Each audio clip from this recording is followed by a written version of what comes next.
Thousands of years ago, our planet looked very different. Much of the Earth was frozen. Endless snowfields stretched beyond the horizon. Icy winds howled across a white, lifeless land. And walking through this frozen world was a giant. Covered in thick fur, armed with massive curved tusks, and powerful enough to survive the harshest cold.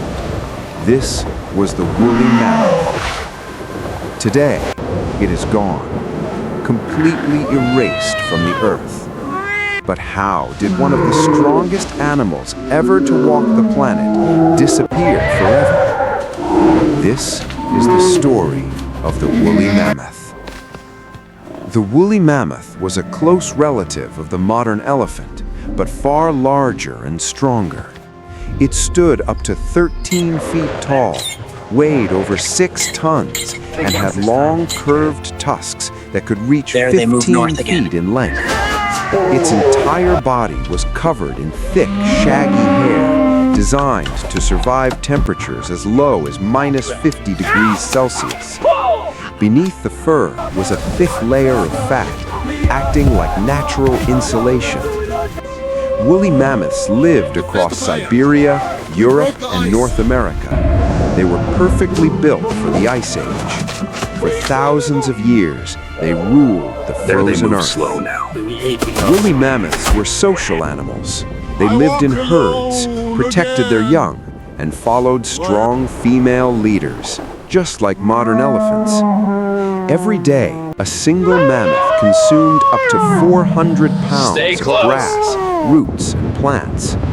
Using their tusks, they cleared snow to reach food buried beneath the ice.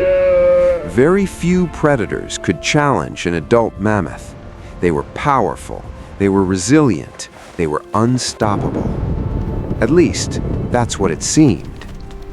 Around 15,000 years ago, humans entered mammoth territory. Unlike other predators, humans hunted using intelligence.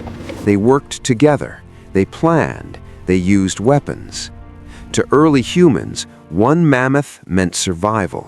Its meat could feed an entire tribe for months. Its bones became shelters, its tusks became tools and weapons, its fur became clothing. Humans respected mammoths, but they also hunted them relentlessly. Slow reproduction made mammoths vulnerable. One mistake, one lost generation, and the population began to fall.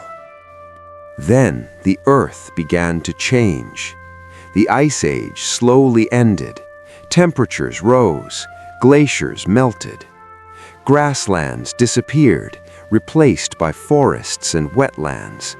But mammoths were built for open, frozen plains, not dense forests. Food became scarce, migration routes vanished, calves struggled to survive. At the worst possible time, the environment turned against them. Once, mammoths numbered in the millions, but slowly, their world collapsed. Small groups became isolated on islands. Inbreeding weakened their genes. Disease spread easily.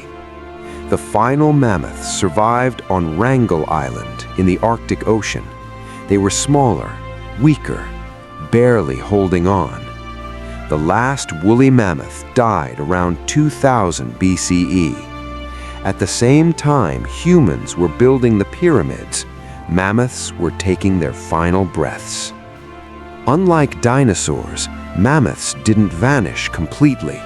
Some of their bodies remain frozen in Siberian ice, perfectly preserved. Scientists have found mammoths with skin, fur, and even stomach contents intact. Inside these frozen remains lies something incredible: DNA. This has led to a shocking question. Could we bring the woolly mammoth back? Today, scientists are experimenting with woolly mammoth DNA and modern elephant genes. The goal is to create a hybrid, a mammoth-like elephant capable of surviving cold climates. But this raises serious questions. Should extinct animals be revived? Can modern ecosystems handle them? Or are we playing God? The woolly mammoth may return one day, but at what cost? The woolly mammoth did not disappear overnight. It was erased by climate change, human expansion, and imbalance with nature. Its story is not just about the past, it is a warning. Because today, many species are walking the same path. And the next mammoth might be alive right now.